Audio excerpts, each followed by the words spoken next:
Hello friends, স্বাগতম তোমাদের প্রিয় ইউটিউব চ্যানেল অধ্যয়ন শুরু করার আগে বইটি খুলে রাখুন আর আমার সাথে পড়তে থাকুন। আর একটি কথা, যদি ভিডিওটি দেখে তোমার উপকার হয়ে থাকে তাহলে সাবস্ক্রাইব ও লাইক করে দিও। চলো শুরু করি। চ্যাপ্টার 65, অফিসিয়াল ল্যাঙ্গুয়েজ, অধ্যায় 65, সরকারি ভাষা। Part XVII of the Constitution deals with the official language in Articles 343 to 351. Its provisions are divided into four heads: language of the Union, regional languages, language of the judiciary and texts of laws and special directives. সংবিধানের দ্বাদশ খণ্ড 343 থেকে 351 অনুচ্ছেদে সরকারি ভাষা নিয়ে কাজ করে। এর বিধানগুলি চারটি প্রধানকে বিভক্ত করা হয়েছে: ইউনিয়নের ভাষায়, আঞ্চলিক ভাষা, বিচার বিভাগের ভাষা এবং আইন এবং বিশেষ নির্দেশের পাঠ্য। ল্যাঙ্গুয়েজ অফ দি ইউনিয়ন, ইউনিয়নের ভাষা। The Constitution contains the following provisions in respect of the official language of the Union. সংবিধানে ইউনিয়নের সরকারি ভাষার বিষয়ে নিম্নলিখিত বিধান রয়েছে। 1. Hindi written in Devanagari script is to be the official language of the Union. But the form of numerals to be used for the official purposes of the Union has to be the international form of Indian numerals and not the Devanagari form of numerals. Devanagari স্ক্রিপ্টে রচিত হিন্দি ইউনিয়নের সরকারি ভাষা হতে হবে। তবে ইউনিয়নের সরকারি উদ্দেশ্যে ব্যবহার করার জন্য সংখ্যার রূপকে ভারতীয় সংখ্যার আন্তর্জাতিক রূপ হতে হবে, দেওয়ানগরী সংখ্যাগুলির রূপ নয়। 2. However, for a period of 15 years from the commencement of the Constitution, i.e., from 1950 to 1965, the English language would continue to be used for all the official purposes of the Union for which it was being used before 1950. তবে সংবিধান শুরুর, যেমন 1950 থেকে 1965 সাল পর্যন্ত থেকে 15 বছর সময়কালের জন্য, ইংরেজি ভাষা 1950 সালের আগে যে ইউনিয়নের জন্য ব্যবহৃত হয়েছিল তার সমস্ত সরকারি উদ্দেশ্যে ব্যবহার করা অব্যাহত থাকবে। 3. Even after 15 years, the Parliament may provide for the continued use of English language for the specified purposes. 15 বছর পরেও সংসদ নির্দিষ্ট উদ্দেশ্যে ইংরেজি ভাষার অব্যাহত ব্যবহারের জন্য সরবরাহ করতে পারে। 4. At the end of 5 years, and again at the end of 10 years, from the commencement of the Constitution, the President should appoint a commission to make recommendations with regard to the progressive use of the Hindi language, restrictions on the use of the English language and other related issues. 5 বছরের শেষে এবং আবার 10 বছর শেষে, সংবিধান শুরুর সময় থেকে, রাষ্ট্রপতির হিন্দি ভাষার প্রগতিশীল ব্যবহার সম্পর্কিত সুপারিশ করার জন্য একটি কমিশন নিয়োগ করা উচিত, ব্যবহারের উপর বিধিনিষেধ, ইংরেজি ভাষা এবং অন্যান্য সম্পর্কিত সমস্যা। 5. A committee of Parliament is to be constituted to examine the recommendations of the Commission and to report its views on them to the President. কমিশনের সুপারিশগুলি পরীক্ষা করার জন্য এবং তাদের সম্পর্কে তার মতামত রাষ্ট্রপতির কাছে রিপোর্ট করার জন্য সংসদ একটি কমিটি গঠন করা হবে। Accordingly, in 1955, the President appointed an official language commission under the chairmanship of B.G. Khar. The commission submitted its report to the President in 1956. The report was examined by a committee of Parliament constituted in 1957 under the chairmanship of Govind Ballabh Pant. However, another official language commission, as envisaged by the Constitution, was not appointed in 1960. তদনুসারে 1955 সালে রাষ্ট্রপতি busy সভাপতিত্বে একটি সরকারি ভাষা commission নিয়োগ করেছিলেন। খের commission 1956 সালে রাষ্ট্রপতির কাছে তার প্রতিবেদন জমা দেয়। 1957 সালে গোবিন্দ বল্লভ পান্তের সভাপতিত্বে সংসদ কমিটি দ্বারা এই প্রতিবেদনটি পরীক্ষা করা হয়েছিল। তবে 1960 সালে আরেকটি সরকারি ভাষা কমিশন, সংবিধানের দ্বারা কল্পনা করা, নিয়োগ করা হয়নি। Subsequently, the Parliament enacted the Official Languages Act in 1963. The Act provides for the continued use of English even after 1965 in addition to Hindi, for all official purposes of the Union and also for the transaction of business in Parliament. পরবর্তীকালে, সংসদ 1963 সালে সরকারি ভাষা আইন কার্যকর করে। এই আইনটি ইউনিয়নের সমস্ত সরকারি উদ্দেশ্যে এবং সংসদে ব্যবসায়ের লেনদেনের জন্য হিন্দি ছাড়াও ইংরেজির অবিচ্ছিন্ন ব্যবহারের ব্যবস্থা করে। নোটেবলি, this act enables the use of English indefinitely without any time limit. Further, this act was amended in 1967 to make the use of English, in addition to Hindi, compulsory in certain cases. উল্লেখযোগ্যভাবে এই আইনটি অনির্দিষ্টকালের জন্য ইংরেজির ব্যবহার সক্ষম করে কোনো সময়সীমা ছাড়াই। তদুপরি এই আইনটি 1967 সালে কিছু ক্ষেত্রে বাধ্যতামূলক হিন্দি ছাড়াও ইংরেজির ব্যবহার করার জন্য সংশোধন করা হয়েছিল। রিজিওনাল ল্যাঙ্গুয়েজেস, আঞ্চলিক ভাষা। The Constitution does not specify the official language of different states. In this regard, it makes the following provisions. সংবিধান বিভিন্ন রাজ্যের সরকারি ভাষা নির্দিষ্ট করে না। এই ক্ষেত্রে এটি নিম্নলিখিত বিধানগুলি তৈরি করে। The legislature of a state may adopt any one or more of the languages in use in the state or Hindi as the official language of that state. Until that is done, English is to continue as official language of that state. একটি রাজ্যের আইনসভা রাজ্যে বা হিন্দিতে যে কোনো এক বা একাধিক ভাষা ব্যবহার করতে পারে যে সে রাজ্যের সরকারি ভাষা হিসাবে। এটি সম্পন্ন না হওয়া পর্যন্ত ইংরেজি সেই রাজ্যের সরকারি ভাষা হিসাবে চালিয়ে যেতে হবে। Under this provision, most of the states have adopted the major regional language as their official language. For example, Andhra Pradesh has adopted Telugu, Kerala Malayalam, Assam Assamese, West Bengal Bengali, Orissa Odia. The 9 northern states of Himachal Pradesh, Uttar Pradesh, Uttarakhand, Madhya Pradesh, Chhattisgarh, Bihar, Jharkhand, Haryana and Rajasthan have adopted Hindi. Gujarat has adopted Hindi in addition to Gujarati. Similarly, Goa has adopted Marathi in addition to Konkani. Jammu and Kashmir has adopted Urdu and not Kashmiri. On the other hand, certain north-eastern states like Meghalaya, Arunachal Pradesh and Nagaland have adopted English.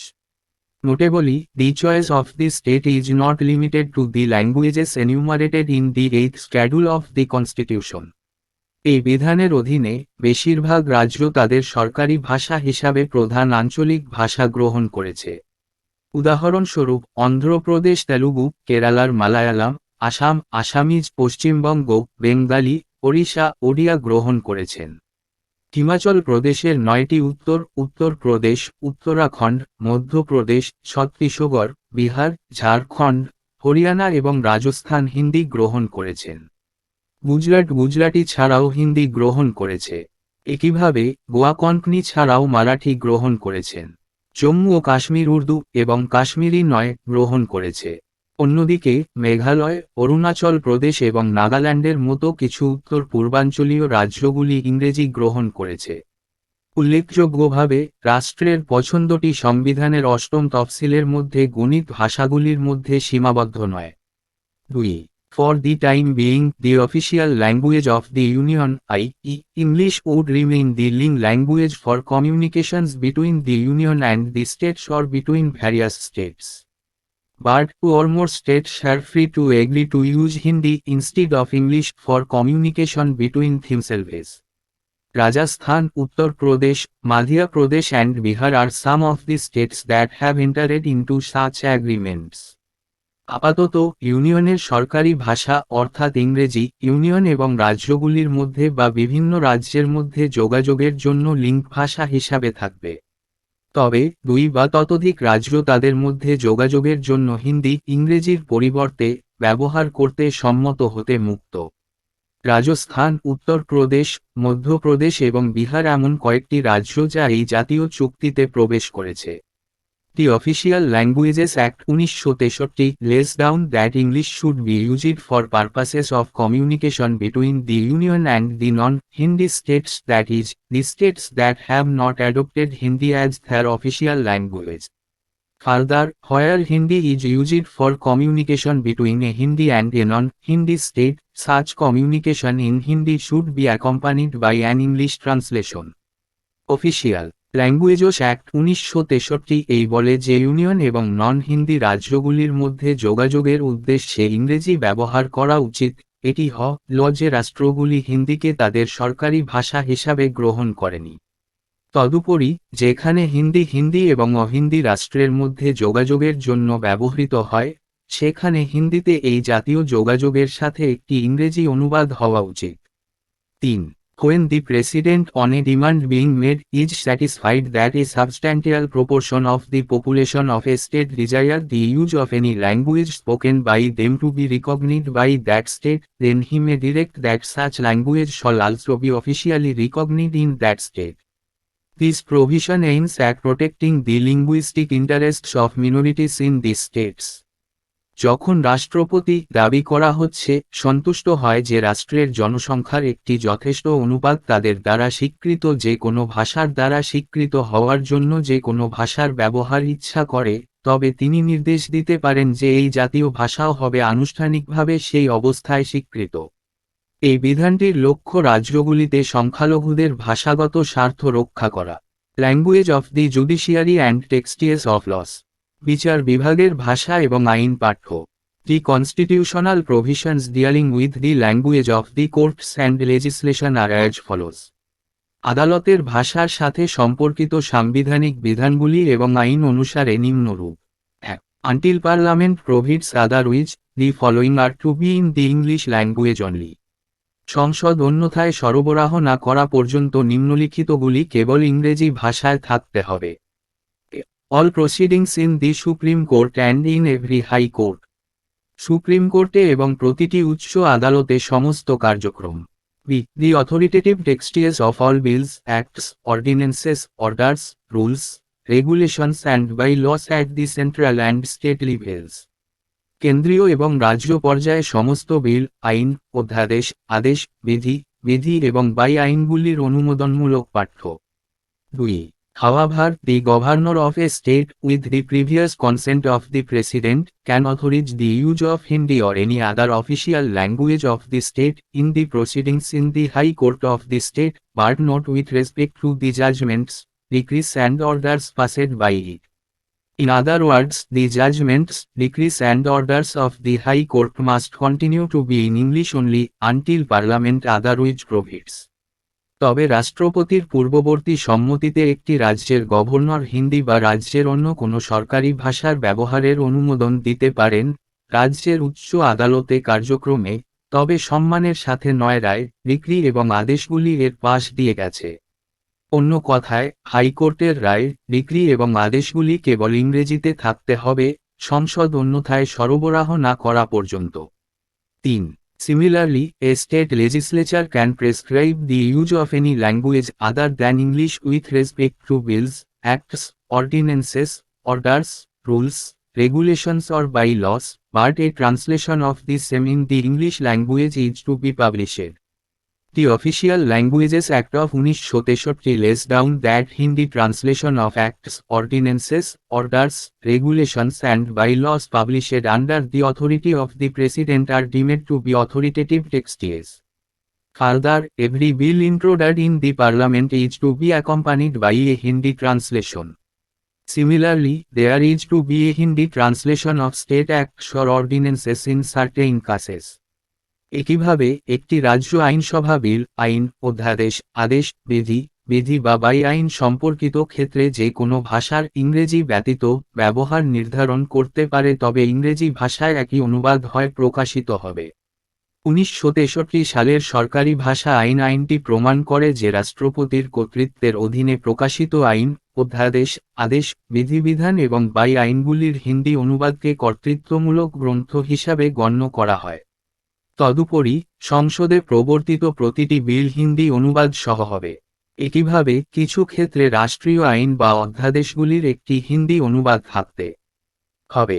The Act also enables the governor of a state, with the previous consent of the president, to authorize the use of Hindi or any other official language of the state for judgments, decrees and orders passed by the High Court of the state, but they should be accompanied by an English translation.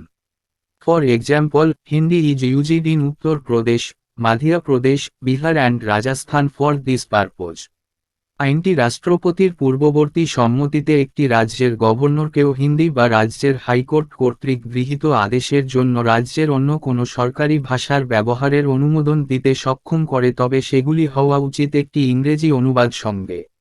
উদাহরণস্বরূপ, এই উদ্দেশ্যে উত্তরপ্রদেশ, মধ্যপ্রদেশ, বিহার এবং রাজস্থানে হিন্দি ব্যবহৃত হয়। However, the Parliament has not made any provision for the use of Hindi in the Supreme Court. Hence, the Supreme Court hears only those who petition or appeal in English. In 1971, a petitioner insisted on arguing in Hindi a habeas corpus petition in the Supreme Court. But, the court cancelled his petition on the ground that the language of the court was English and allowing Hindi would be unconstitutional. তবে সংসদ supreme কোর্টে হিন্দি ব্যবহারের জন্য কোনো বিধান করেনি। অতএব supreme court কেবল তাদেরই শুনেছে যারা ইংরেজিতে আবেদন করেন বা আবেদন করেন। 1971 সালে একজন আবেদনকারী সুপ্রিম কোর্টে হিন্দিতে একটি হাবিয়াস কর্পাস পিটিশনের তর্ক করার জন্য জোর দিয়েছিলেন। কিন্তু আদালতের ভাষা ইংরেজি ছিল এবং হিন্দিকে অনুমতি দেওয়া অসাংবিধানিক হবে, এই কারণে আদালত তার আবেদনটি বাতিল করে দিয়েছে।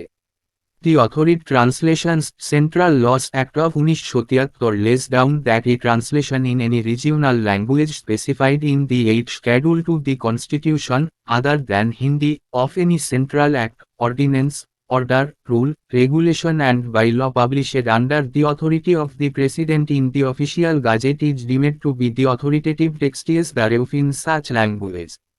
1973 সালের অনুমোদিত অনুবাদ কেন্দ্রীয় আইনটি প্রমাণিত করে যে কোনো কেন্দ্রীয় আইন, অধ্যাদেশ, আদেশ, নিয়ম, নিয়ন্ত্রণ এবং বাই আইন অনুসারে সংবিধানের হিন্দি ব্যতীত 8টি তফসিলের হিন্দি ব্যতীত নির্দিষ্ট কোনো আঞ্চলিক ভাষায় অনুবাদ করা হয়েছে। সরকারি গেজেটে রাষ্ট্রপতির কর্তৃত্বকে এ জাতীয় ভাষায় এর কর্তৃত্বমূলক গ্রন্থ হিসাবে গণ্য করা হয়।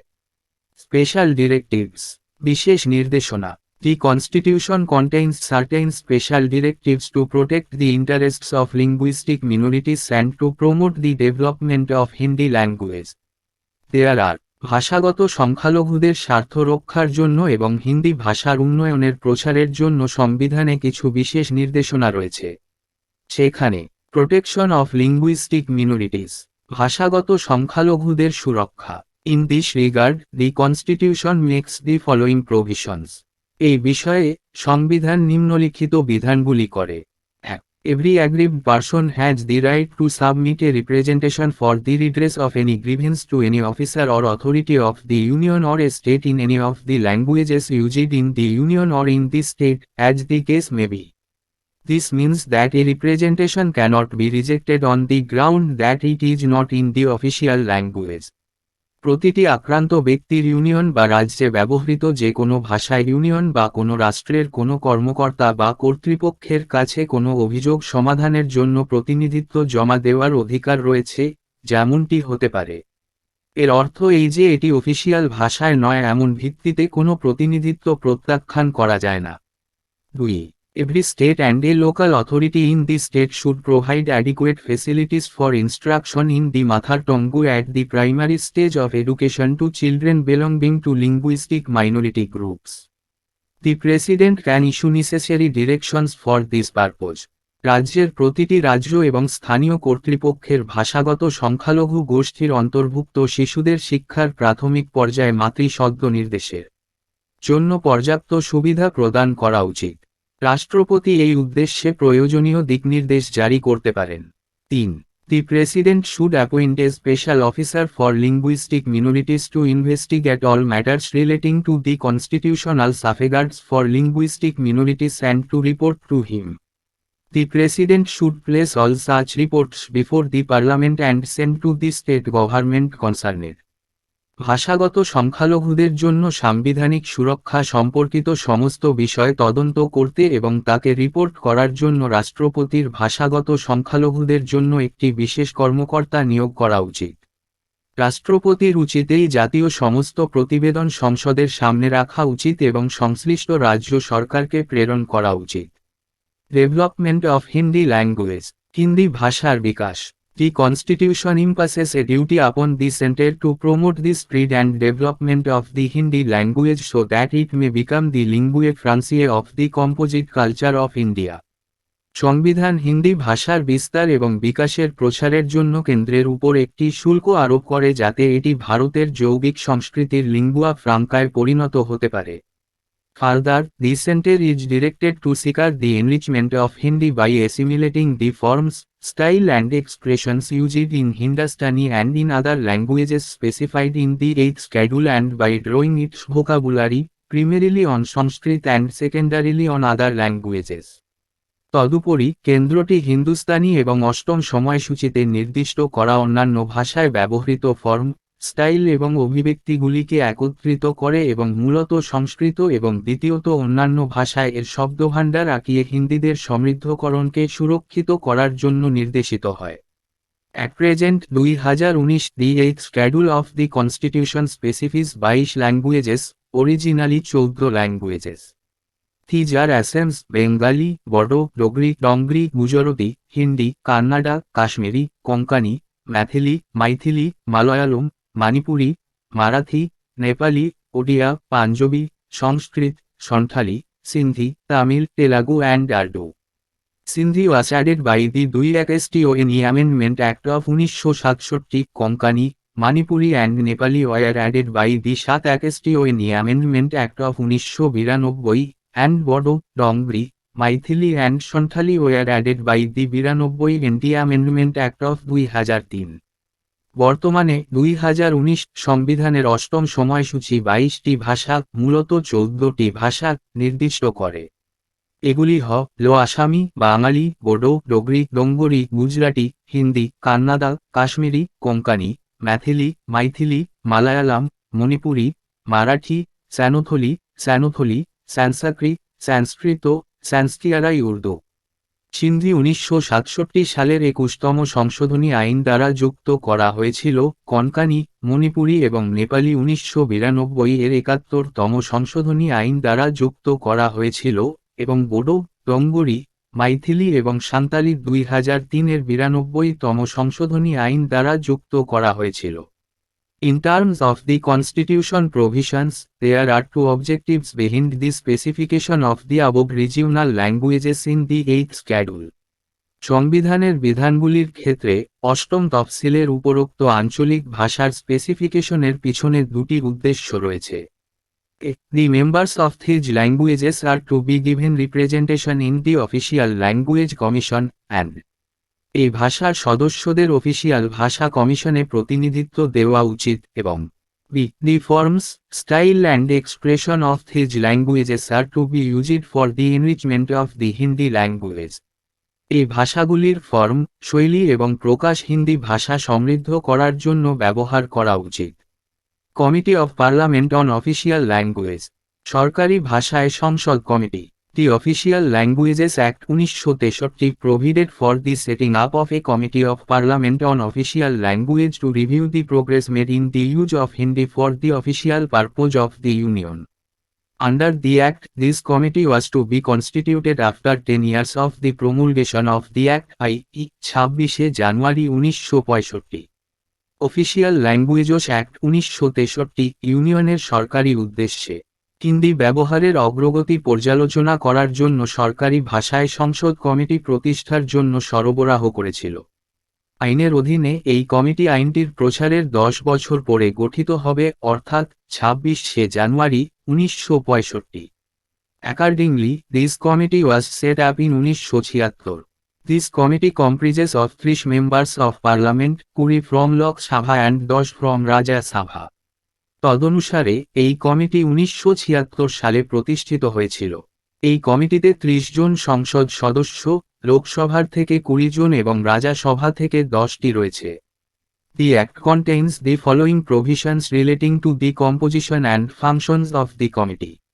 আইনে কমিটির রচনা এবং কার্যাদি সম্পর্কিত নিম্নলিখিত বিধান রয়েছে। After the expiration of 10 years from the date on which the Act comes into force, there shall be constituted a Committee on Official Language, on a resolution to that effect being moved in either House of Parliament with the previous sanction of the President and passed by both houses. আইনটি কার্যকর হওয়ার তারিখ থেকে 10 বছরের মেয়াদ শেষ হওয়ার পরে, রাষ্ট্রপতির পূর্ববর্তী অনুমোদনের মাধ্যমে সংসদীয় উভয় ঘরে সরানো হওয়ার প্রস্তাবের বিষয়ে সরকারি ভাষার বিষয়ে একটি কমিটি গঠন করা হবে এবং উভয় বাড়ি পেরিয়ে গেছে। 2.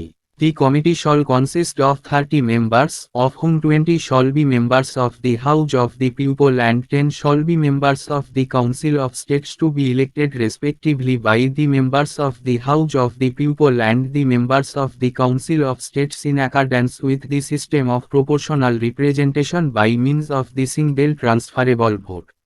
কমিটিতে 30 জন সদস্য থাকবে, যাদের মধ্যে 20 জন জনগণের হাউসের সদস্য হবেন এবং 10 জন কাউন্সিলের সদস্য হবেন, যথাক্রমে জনগণের হাউস সদস্য এবং সদস্যদের দ্বারা নির্বাচিত হওয়ার জন্য একক স্থানান্তরযোগ্য ভোটের মাধ্যমে আনুপাতিক প্রতিনিধিত্ব ব্যবস্থা অনুসারে রাজ্য council. 3. It shall be the duty of the committee to review the progress made in the use of Hindi for the official purposes of the Union and submit a report to the President making recommendations thereon, and the President shall cause the report to be laid before each House of Parliament and sent it to all the state governments. ইউনিয়নের সরকারি উদ্দেশ্যে হিন্দি ব্যবহারের অগ্রগতি পর্যালোচনা করা এবং তার উপর সুপারিশ করার জন্য রাষ্ট্রপতির কাছে একটি প্রতিবেদন জমা দেওয়া কমিটির কর্তব্য হবে এবং রাষ্ট্রপতি প্রতিটি হাউসের সামনে এই প্রতিবেদনটি স্থাপন করবেন সংসদের এবং এটি সমস্ত রাজ্য সরকারকে প্রেরণ করে। 4. The President may, after consideration of the report and the views expressed by the state governments thereon, issue directions in accordance with the whole or any part of the report. রাষ্ট্রপতি প্রতিবেদনের বিবেচনার পরে এবং তার উপর রাজ্য সরকার কর্তৃক প্রকাশিত মতামতগুলি পুরো বা প্রতিবেদনের কোনো অংশ অনুসারে দিকনির্দেশনা জারি করতে পারে। The chairman of the committee is elected by the members of the committee. As a convention, the Union Home Minister has been elected as chairman of the committee from time to time. কমিটির chairman কমিটির সদস্যদের দ্বারা নির্বাচিত হন। একটি সম্মেলন হিসাবে কেন্দ্রীয় স্বরাষ্ট্রমন্ত্রী সময়ে সময়ে কমিটির চেয়ারম্যান হিসাবে নির্বাচিত হয়েছেন। The committee is required to submit its report along with its recommendations to the President after reviewing the position regarding the use of Hindi in central government offices on the basis of its observations. Apart from adopting other methods for assessing the factual position, the committee decided to inspect certain central government offices representing various fields of activities to motivate the central government offices to adopt maximum usage of Hindi so that the objectives of the Constitution and Official Languages Act provisions could be achieved. With this end in view, the committee set up 3 subcommittees and for the purpose of inspection by the 3 subcommittees, the various ministries, departments etc. were divided into 3 different groups.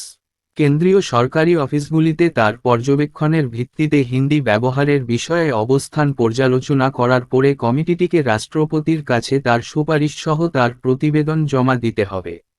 সত্যিকারের অবস্থান নির্ধারণের জন্য অন্যান্য পদ্ধতিগুলি অবলম্বন করা ছাড়াও committee কেন্দ্রীয় সরকারি অফিসগুলিকে হিন্দিদের সর্বাধিক ব্যবহার গ্রহণের জন্য অনুপ্রাণিত করার জন্য বিভিন্ন ক্ষেত্রের প্রতিনিধিত্বকারী কয়েকটি কেন্দ্রীয় সরকার অফিসগুলি পরিদর্শন করার সিদ্ধান্ত নিয়েছে যাতে সংবিধান এবং সরকারি ভাষা আইনের বিধানগুলির উদ্দেশ্যগুলি হতে পারে অর্জন কর। এই শেষের দিকে কমিটি 3টি উপকমিটি স্থাপন করেছিল এবং 3টি উপকমিটি দ্বারা পরিদর্শনের উদ্দেশ্যে বিভিন্ন মন্ত্রক, বিভাগ ইত্যাদি 3টি পৃথক গ্রুপে বিভক্ত করা হয়েছিল। Further, in order to assess the use of official language for various purposes and other matters connected therewith, it was also decided to invite eminent persons from various fields such as from education, judiciary, voluntary organizations and the secretaries of the ministries, departments etc. for oral evidence. তদুপরি এর সাথে সংযুক্ত বিভিন্ন উদ্দেশ্যে এবং অন্যান্য বিষয়গুলির জন্য সরকারি ভাষার ব্যবহারের মূল্যায়ন করার জন্য শিক্ষা, বিচার বিভাগ, স্বেচ্ছাসেবী সংস্থা এবং মন্ত্রণালয়, বিভাগের সচিবদের মতো বিভিন্ন ক্ষেত্রের বিশিষ্ট ব্যক্তিদেরও আমন্ত্রণ জানানোর সিদ্ধান্ত নেওয়া হয়েছিল, মৌখিক প্রমাণের জন্য। The progressive use of Hindi in the central government offices is being reviewed by the committee in the background of the provisions relating to official language as provided by the Constitution, the Official Languages Act 1963 and the rules from it thereunder. The committee also takes note of the circulars, instructions etc. issued by the government in this regard from time to time. The terms of reference of the committee being comprehensive, it has also been examining other relevant aspects like the medium of instructions in schools, colleges and the universities, mode of recruitment to central government service and medium of departmental examination etc. Taking into consideration the magnitude of various aspects of the official language policy and keeping in view the present circumstances, the committee in its meeting held in June 1985 and August 1986 decided to present its report to the President in parts, each part relating to a particular aspect of the official language policy. কেন্দ্রীয় সরকার অফিসগুলিতে হিন্দিদের প্রগতিশীল ব্যবহার সংবিধানের প্রদত্ত সরকারি ভাষা সম্পর্কিত বিধানগুলির পটভূমিতে committee দ্বারা পর্যালোচনা করা হচ্ছে। সরকারি ভাষা আইন 1963 এবং এর অধীনে বিধিগুলি তৈরি করা হয়েছে। কমিটি সময়ে সময়ে এই বিষয়ে সরকার কর্তৃক জারি করা বিজ্ঞপ্তি, নির্দেশাবলী ইত্যাদির নোট নেয়। কমিটির রেফারেন্সের শর্তাদি বিস্তৃত হওয়ার কারণে এটি স্কুল, কলেজ এবং বিশ্ববিদ্যালয়গুলিতে নির্দেশাবলীর মাধ্যমের মতো অন্যান্য প্রাসঙ্গিক দিকগুলিও পরীক্ষা করে দেখছে। কেন্দ্রীয় সরকার পরিষেবাগুলিতে নিয়োগের পদ্ধতি এবং বিভাগীয় পরীক্ষার মাধ্যম ইত্যাদি সরকারি ভাষা নীতির বিভিন্ন দিকের বিশালতা বিবেচনায় নিয়ে বর্তমান পরিস্থিতিতে বিবেচনা করে। জুন 1985 এবং আগস্ট 1986 সালে অনুষ্ঠিত তার সভায় কমিটি সিদ্ধান্ত নিয়েছে অংশে রাষ্ট্রপতির কাছে এর প্রতিবেদন উপস্থাপন করা, সরকারি ভাষা নীতির একটি নির্দিষ্ট দিক সম্পর্কিত প্রতিটি অংশ। The Secretariat of the Committee is headed by the Secretary of the Committee. The Secretary is assisted by the officers of the level of Under Secretary and other officials. They extend all required assistance in performing the various activities of the committee. For administrative purposes, this office is subordinate office of Department of Official Language, Ministry of Home Affairs. কমিটির সচিবালয়ের নেতৃত্বে আছেন কমিটির সচিব।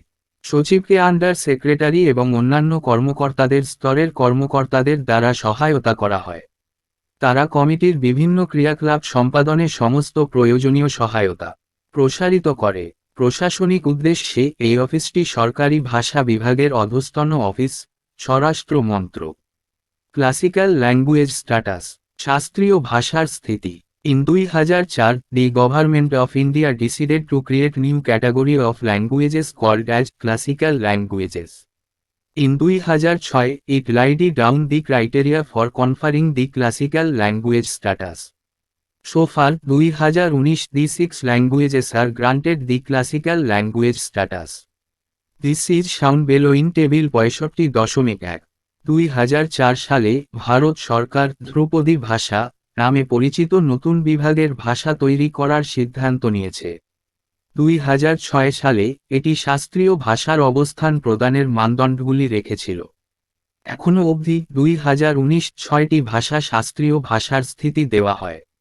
এটি নিচে সারণী 65.1 এ দেখানো হয়েছে। Benefits. Benefit: Once a language is declared classical, it gets financial assistance for setting up a center of excellence for the study of that language and also opens up an avenue for 2 major awards for scholars of eminence. Besides, the University Grants Commission can be requested to create, to begin with at least in central universities, a certain number of professional chairs for classical languages for scholars of eminence in the language. একবার কোনো ভাষা ধ্রুপদী হিসাবে ঘোষিত হয়ে গেলে, এটি সেই ভাষার অধ্যয়নের জন্য শ্রেষ্ঠত্বের কেন্দ্র স্থাপনের জন্য আর্থিক সহায়তা পায় এবং খ্যাতির পণ্ডিতদের জন্য 2টি বড় পুরস্কারের জন্য একটি সুযোগও উন্মুক্ত করে। এছাড়াও, বিশ্ববিদ্যালয় অনুদান কমিশনকে তৈরি করার জন্য অনুরোধ করা যেতে পারে, কমপক্ষে কেন্দ্রীয় বিশ্ববিদ্যালয়গুলিতে শুরু করার জন্য, ভাষায় খ্যাতিমান পণ্ডিতদের জন্য শাস্ত্রীয় ভাষার জন্য একটি নির্দিষ্ট সংখ্যক পেশাদার চেয়ার। ক্রাইটেরিয়া নির্ণায়ক: The criteria for declaring a language as classical mandates high antiquity of its early texts, recorded history over a period of 1500–2000 years, a body of ancient literature, texts which is considered a valuable heritage by generations of speakers and a literary tradition that is original and not borrowed from another speech community. Also, since the classical language and literature is distinctive from the modern, there can also be a discontinuity between the classical language and its latter forms or its offshoots. Classical mandate হিসাবে কোনো ভাষা তার প্রাথমিক গ্রন্থগুলি record করা ইতিহাসের উচ্চ প্রাচীনত্ব হিসাবে 1500–22,000 বছর ধরে উচ্চ প্রাচীনত্ব হিসাবে ঘোষণা করার মানদণ্ড। প্রাচীন লিটারেচার পাঠ্যগুলির একটি সংস্থা যা স্পিকার প্রজন্মের দ্বারা একটি মূল্যবান হেরিটেজ ঐতিহ্য হিসাবে বিবেচিত হয় এবং সাহিত্যের ট্র্যাডিশন ঐতিহ্য হিসাবে বিবেচিত হয়। এটি আসলে এবং অন্য বক্তৃতা সম্প্রদায়ের কাছ থেকে ধার করা হয়নি। এছাড়াও যেহেতু ধ্রুপদী ভাষা এবং সাহিত্য আধুনিক থেকে পৃথক, তাই শাস্ত্রীয় ভাষা এবং এর পরবর্তী রূপগুলি বা এর অফশুটগুলির মধ্যে একটি বিচ্ছিন্নতাও থাকতে পারে। এখানেই এই চ্যাপ্টারটি শেষ করলাম। পরবর্তী ভিডিওতে আমরা পরের চ্যাপ্টার পড়ব।